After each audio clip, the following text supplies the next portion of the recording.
The Moment by Margaret Atwood.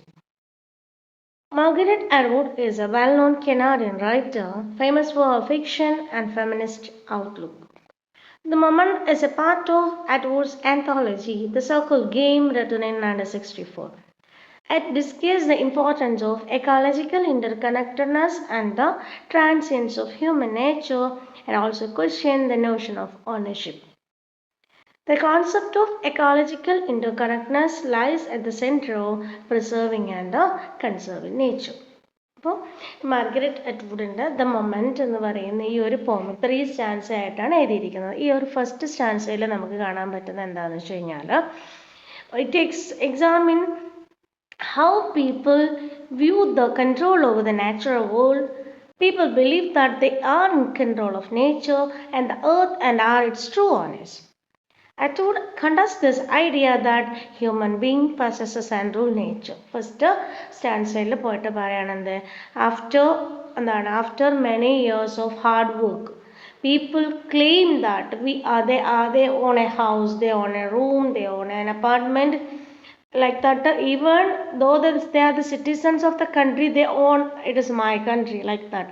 ഒരുപാട് ഹാർഡ്ഷിപ്പിനും hard വർക്കിന് ശേഷം ആളുകൾക്ക് ലീഗലി ഇത് എൻ്റെതാണെന്ന് പറയാനുള്ളൊരു ക്ലെയിം ചെയ്യാനുള്ളൊരു ടെൻഡൻസി ആളുകളുടെ ഇടയിലാണ്. അതായത് people believe that they poses the nature. പ്രകൃതി എന്ന് പറയുന്നത് അവർ നേടിയെടുത്തിട്ടുണ്ട്, അല്ല അവരുടെ കൈൻ്റെ കീഴിലാണ് പ്രകൃതി എന്നുള്ളൊരു കോൺസെപ്റ്റ് ആളുകൾക്കുണ്ട്. അപ്പം ആ ഒരു കാര്യത്തിനെ പറ്റിയാണ് ഫസ്റ്റ് സ്റ്റാൻസയിൽ പോയിട്ട് പറയുന്നത്. അതായത് നമ്മൾ ക്ലെയിം ചെയ്യുക, we are the owners of the earth, like that. Second stanza എത്തുമ്പോൾ എന്താ, പ്രകൃതി, നമ്മളിപ്പോൾ പ്രകൃതിയെ എത്രത്തോളം നമ്മൾ ചൂഷണം ചെയ്യുന്നു, അല്ല എത്രത്തോളം ഓണർഷിപ്പ് നമ്മൾ പ്രകൃതിയിലേക്ക് എടുക്കുന്നു, അതേ നാച്ചുറൽ നമ്മളിലേക്ക് തിരിച്ചു വരും. അതാണ് പറയുന്നത്. സെക്കൻഡ് സ്റ്റാൻസിൽ നമുക്ക് കാണുന്ന കാര്യം എന്താണെന്ന് വെച്ച് കഴിഞ്ഞാൽ the moment human claims ownership of the surrounding, the tree lose and the soft arms that protectively hold the human. അതായത് അൺഎക്സ്പെക്റ്റഡ് ആയിട്ട് നാച്ചുറൽ നമ്മളിലേക്ക് റിയാക്ട് ചെയ്യാൻ സാധ്യതയുണ്ട്. നാച്ചുറിൻ്റെ റെസ്പോൺസീവ് നേച്ചറാണ് സെക്കൻഡ് സ്റ്റാൻസയിൽ പറയുന്നത്. എന്താ പറയുന്നത്, the birds take back the language, the cliffs fissures and collapse themselves and air itself moves back like a wave suffocating the humans. എന്ന് വെച്ച് കഴിഞ്ഞാൽ മനുഷ്യന്മാർ അവരുടെ ഓണർഷിപ്പ് ക്ലെയിം ചെയ്യുന്ന സമയത്ത് nature also starts to react against it. അപ്പം എന്താ പറയുന്നത്, ട്രീസ് അതുവരെ സോഫ്റ്റ് ആംസിൽ നമ്മൾ പ്രൊട്ടക്റ്റ് ചെയ്ത ട്രീസ് എന്ത് ചെയ്യും, ദേ സ്റ്റാർട്ടഡ് ടു റിയാക്ട്. അതേപോലെ ഈവൻ ദ ക്ലിഫ്സ്, പാറക്കൂട്ടങ്ങൾ പോലും വീണ് പൊടിഞ്ഞില്ല നമ്മളിലേക്ക് നാശങ്ങൾ ഉണ്ടാക്കുന്ന രൂപത്തിൽ നേച്ചറിൻ്റെ കപ്പാസിറ്റി ഓണർഷിപ്പ് നമ്മളിലേക്ക് കാണിക്കും. അപ്പോൾ ഇതിൽ ശരിക്കും എന്താണ്, the personification of natural elements such as trees, cliffs exhibit the agency and autonomy and the ability to respond to human actions. ഇതാണ് നേച്ചറിൻ്റെ ability to respond to human action. എന്ന് വെച്ചാൽ നമ്മൾ നേടിയെടുത്തതെന്ന് പറയപ്പെടുന്ന കാര്യങ്ങൾ, അല്ലെങ്കിൽ എന്താണ്, നമ്മൾ ശരിക്കും it is A Foley, it is A എന്താ പറയുക, മണ്ടത്തരാണ് എന്ത് behind the Notion of ownership. മനുഷ്യന്മാരെ ക്ലെയിം ചെയ്യുന്ന ഇതെൻ്റെതാണ്, ഇതെൻ്റെ വീടാണ്, ഇതെൻ്റെ നാടാണ്, ഇതെൻ്റെ രാജ്യമാണെന്ന് പറയുന്ന മനുഷ്യന്മാർ നാച്ചുറൽ റിസോഴ്സുകളുടെ മേഖലയിൽ എടുക്കുന്ന ക്ലെയിം ചെയ്യുന്ന അധികാരം എന്ന് പറയുന്നത് ഇറ്റ്സ് എ ഫോളി എന്ന സെക്കൻഡ് സ്റ്റാൻസിലൂടെ പോയിട്ട് നമ്മുടെ മുമ്പിൽ express ചെയ്യുന്നത്. Okay, and in the final stanza we can say that the environment is already denying the human's claim for ownership. അല്ലേ, എൻവയോൺമെൻറ്റ് നമ്മളോട് പറയാണ്, നമുക്ക് കേൾക്കാൻ പറ്റുന്നുണ്ട് എൻവയോൺമെൻറ്റ് പറയുന്നത്. എന്താ പറയുന്നത്, no you own nothing. Environment പറയുന്നത് no man you own nothing, നീ ഒന്നും നേടിയിട്ടില്ല. എൻവയോൺമെൻറ്റ് പറയാണ്, എന്താ പറയുന്നത്, എന്നിട്ട് nature reminds humans that they were mere visitors who took the liberty of proclaiming ownership. അല്ലേ, നമ്മൾ എൻവയോൺമെൻറ്റ് നമ്മളടുത്ത് പറയുകയാണെന്ത്, we are just mere visitors, നമ്മളൊരു വിസിറ്റേഴ്സ് മാത്രമാണ്, നമ്മൾ ഈ പ്രകൃതിയുടെ ഉടമ എന്നല്ല. എന്താ പറയുന്നത്, but we have took the liberty, നമ്മളൊരു സ്വാതന്ത്ര്യം കൈയടക്കിയിട്ടുണ്ട്. എന്തിനാ, പ്രൊക്ലെയിമിങ് ഓണർഷിപ്പ്, ഇത് എൻ്റെതാണെന്ന് വിളിച്ച് പ്രഖ്യാപനം നടത്താനുള്ള സ്വാതന്ത്ര്യം എടുത്ത വെറും വിസിറ്റേഴ്സ് മാത്രമാണ് ആര്, നമ്മൾ. അതാണ് ഫോർ എക്സാമ്പിൾ പറയുന്ന ഒരു കാര്യമാണ് എന്താ, human accomplish such as climbing a mountain and planting flags are irrelevant compare to grand scheme of nature. പ്രകൃതിയുടെ പ്ലാൻ അല്ലെ ഗ്രാൻഡ് സ്കീം നോക്കുമ്പോൾ നമ്മൾ എവറസ്റ്റ് കീഴടക്കി, അല്ലെങ്കിൽ നമ്മൾ ചന്ദ്രനിൽ കാലിൽ കുത്തിയത് നമ്മളെന്താണ്, അങ്ങനത്തെ ക്രെഡിറ്റുകൾ നമ്മൾ എടുക്കുമ്പോൾ പ്രകൃതിയുടെ മുമ്പിൽ എന്താണ്, it is just A thought മാത്രമാണ്, അങ്ങനെ കീഴടക്കാൻ പറ്റൂല എന്ന് അവർ പറയുന്നത്. പിന്നെ എന്താണ്, thus the poet refers to the transient nature of human life in comparison with the timelessness of the natural world. ഇതാ പറയുന്നത് എന്താണ്, regardless of the battle fought and won, human have never possessed nature. നമ്മൾ എത്ര ബാറ്റിൽ നടത്തിയാലും എന്തൊക്കെ നേടിയെന്ന് പറയപ്പെട്ട് കഴിഞ്ഞാലും നമുക്കൊരിക്കലും എന്തിനെ പൊസസ് ചെയ്യാൻ പറ്റൂല, പ്രകൃതിയെ പൊസസ് ചെയ്യാനുള്ള ഒരു കപ്പാസിറ്റി നമുക്കില്ല എന്നാണ് പോയിട്ട് കവിതയുടെ അവസാനം പറയുന്നത്. ഓക്കെ, അതേപോലെ ഈ കവിതയിൽ നമുക്ക് ലാസ്റ്റായിട്ട് നമുക്ക് പറയാൻ പറ്റുന്ന ഒരു കാര്യം എന്താണെന്ന് വെച്ച് കഴിഞ്ഞാൽ, ശരിക്കും nature reveals that it is impossible for humans to own and control nature. അല്ലെ, പ്രകൃതിയെ നേടാനോ പ്രകൃതിയെ കൺട്രോൾ ചെയ്യാനോ മനുഷ്യന് സാധിക്കില്ല എന്നുള്ള ഒരു ഐഡിയയിലൂടെയാണ് ഈ കവിത അവസാനിക്കുന്നത്. Almost everything is black and white. It is written by, it is actually an essay which was published as a part of book No One Is Too Small to Make a Difference it is co-authored by Greta Thunberg. Okay, and Greta Thunberg is a Swedish environmental activist renowned for exhorting world leaders to take action to solve the climate change crisis. Remember, she began her streak against the climate change crisis in August 2018 when she was 15. At the same time, you have to remember one more point. She came across the word climate change and global warming when she was 8. ഓർമ്മിക്കണേ, 8 വയസ്സുള്ള സമയത്ത് global warming അതിൻ്റെ പ്രത്യാഘാതങ്ങളെ പറ്റി മനസ്സിലാക്കിയ കുട്ടിയാണ് Greta. And at the age of 15, she held her school strike for climate outside the Swedish parliament. She demanded the Swedish government take stronger measures to combat climate change. And Greta, together with the fellow students, organized a school climate streak movement under the name Fridays for the Future. She delivered a speech at the UN Climate Action Summit in which she exclaimed, "How dare you!" And this ensured her fame too, this ensured her world fame. Remember, ഈ Greta എന്ന് പറയുന്ന കുട്ടി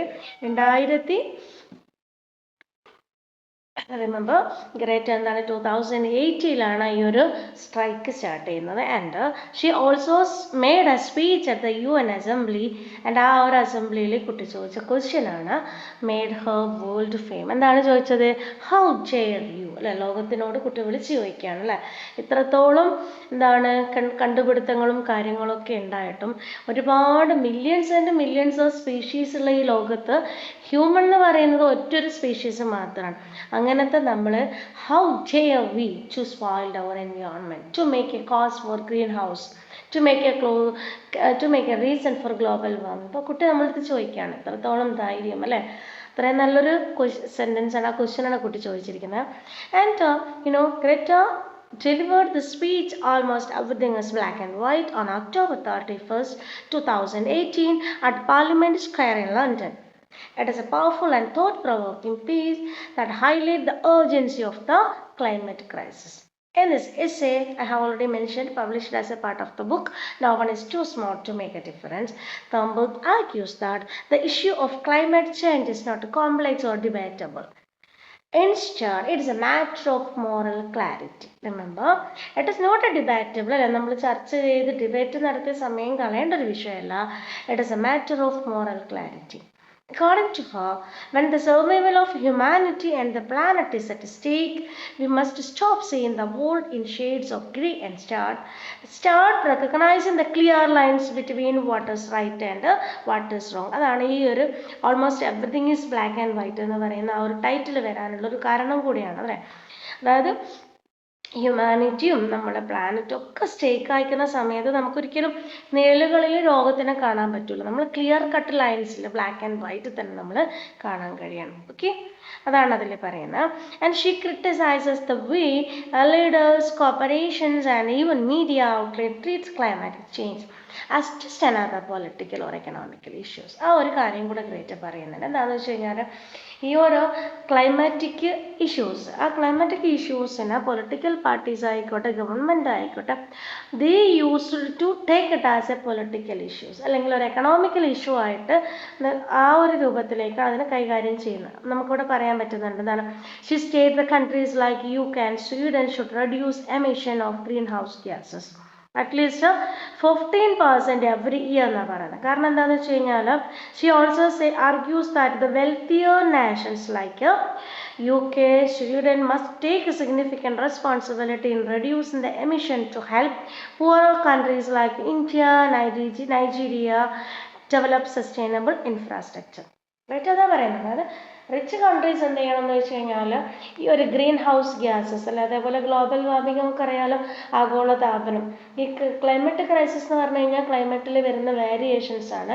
ആ ക്ലൈമറ്റിൽ variations വരുമ്പോൾ അവിടെയുള്ള ജീവികൾ, ജീവജാലങ്ങൾ, മനുഷ്യനുൾപ്പെടെയുള്ള ജീവജാലങ്ങൾ വളരെ ഡേഞ്ചറസ് ആയിട്ട്, സീരിയസ് ആയിട്ട് ബാധിക്കുന്നുണ്ട് ക്ലൈമറ്റിക് ചേഞ്ച്. അപ്പോൾ ആ ഒരു ക്ലൈമറ്റ് ചേഞ്ച് ഉണ്ടാവാനുള്ള കാരണം എന്ന് പറഞ്ഞു കഴിഞ്ഞാൽ നമ്മൾ മനുഷ്യന്മാർ തന്നെയാണ്. അപ്പം ഈ പ്രൊഡക്ഷൻ ഓഫ് ഇങ്ങനത്തെ gases, green house gases reduce ചെയ്യുക, അങ്ങനത്തെ കുറേ നിർദ്ദേശങ്ങളാണ് ഈ കുട്ടി നമ്മളോട് പറയുന്നത്. ഇവിടെ പറയുന്നൊരു കാര്യം നോക്കിക്കോ, ഇതാണ്.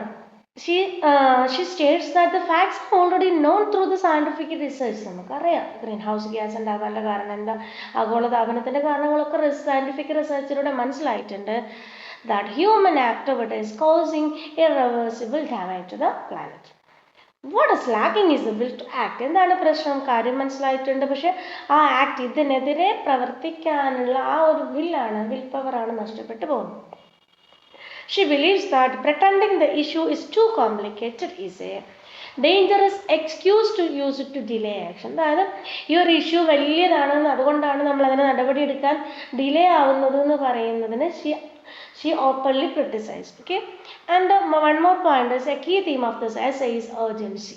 Greta reminds us that the climate change is not a distant threat, but a present crisis affecting millions of today, especially in vulnerable communities. She highlighted the injustice of the situation. Those who have contributed least to the problem suffer the most. നമുക്കറിയാം ഈ ഒരു വലിയ ഫാക്ടറികളുള്ള ആളുകളായിക്കോട്ടെ, multinational companies ആയിക്കോട്ടെ, അവരൊക്കെയാണ് അല്ലെങ്കിൽ ഈ ഒരു contribution climate change ഉണ്ടാക്കാനുള്ള environmental ഡീഗ്രഡേഷന് കാരണമാക്കപ്പെടുന്ന പക്ഷെ അവരിതൊന്നും അനുഭവിക്കുന്നില്ല. അവർ മേ ബി അവരിതും ചെയ്ത് അവർ വേറെ നാട്ടിലേക്ക് പോവോ, അങ്ങനെ അവർ സുഖവാസത്തിലായിരിക്കും. അതേസമയം ഏറ്റവും പാവപ്പെട്ട ലീസ്റ്റ് കോൺട്രിബ്യൂട്ട് ചെയ്ത ആളാണ് മോസ്റ്റ് സഫർ ചെയ്യുന്നത്. സത്യമല്ലേ, സാധാരണക്കാരല്ലേ ഏറ്റവും കൂടുതൽ ഇതുമായിട്ട് ബന്ധപ്പെട്ട്, പൊള്യൂഷനുമായിട്ട് ബന്ധപ്പെട്ടായിക്കോട്ടെ, ക്ലൈമറ്റ് ചേഞ്ചുമായിട്ട് ബന്ധപ്പെട്ട് അനുഭവിക്കുന്നത്. And Thunberg also emphasize the importance of youth actors. She calls upon the young generation to rise up and hold leaders accountable because it is the future that is being destroyed. Greta പറയുകയാണെന്ത്, youth has to come forward അല്ലേ. കാരണം എന്താ, നമ്മൾ young ആയ ആളുകളുടെ ഫ്യൂച്ചറാണ് ഇനി നശിക്കാൻ പോകുന്നത്. ബാക്കിയുള്ള ലീഡേഴ്സും കാര്യങ്ങളൊക്കെ they have enjoyed their life. So the young people has to come forward. Thus the title almost everything is black and white refers to the need to view the climate emergency with a moral seriousness. Either we act to save the planet or we continue on a path of destruction.